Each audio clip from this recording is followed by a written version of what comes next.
আজকে আবারও নিয়ে এলাম আপনাদের নাপিতাজুড়ি ঝর্ণার একদম শেষ পর্বে। ভাই, এই জায়গাটা আসলেই অন্যরকম। যত উপরে উঠছি ততই ভয় আর মজা দুইটাই মিক্স হয়ে যাচ্ছে। এই যে দেখেন, আমরা এখন এক এক করে দড়ি বেয়ে উপরে উঠছি। বুঝিনি তো, এখানে একবার যদি পিছতে পড়েন সরাসরি নিচে ঝর্ণার কুয়ার মধ্যে। এই কুয়া কিন্তু অনেক বিপজ্জনক।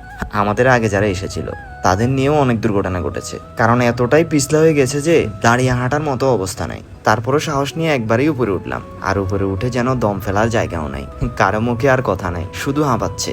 এরপর একটু এনার্জি নিয়ে আবারও হাঁটা শুরু করলাম। এই পাহাড়ি জঙ্গলের ভেতর দিয়ে যেতে যেতে হঠাৎ দেখি এক আজব পোকা। আমরা তো শিউরে উঠলাম, শুনেছি এইসব পাহাড়ি পোকাগুলো অনেক সময় মারাত্মক বিষাক্ত হয়। এরপর সবাই একসাথে সামনে এগোতে থাকলাম। দূর থেকে জলের গর্জন কানে আসছে, আর যত এগোচ্ছি ততই সেই শব্দ চারপাশ কাঁপিয়ে দিচ্ছে।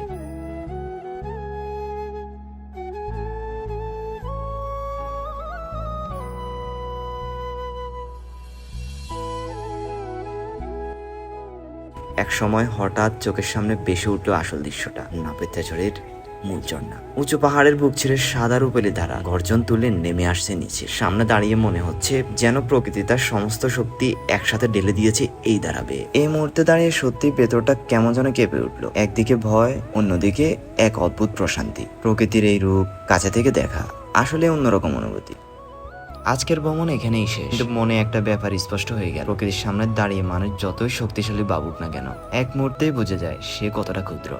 এখানকার ঝর্ণার জল যেমন নিরবিচ্ছিন্নভাবে বয়ে যায়, তেমনি আমাদের জীবনের চলাও থেমে থাকে না কখনো।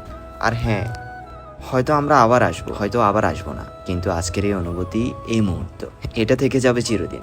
তো এই ছিল নাপিতাছড়ি ঝর্ণার পুরো যাত্রা। শেষ পর্যন্ত সাথে থাকার জন্য ধন্যবাদ সবাইকে।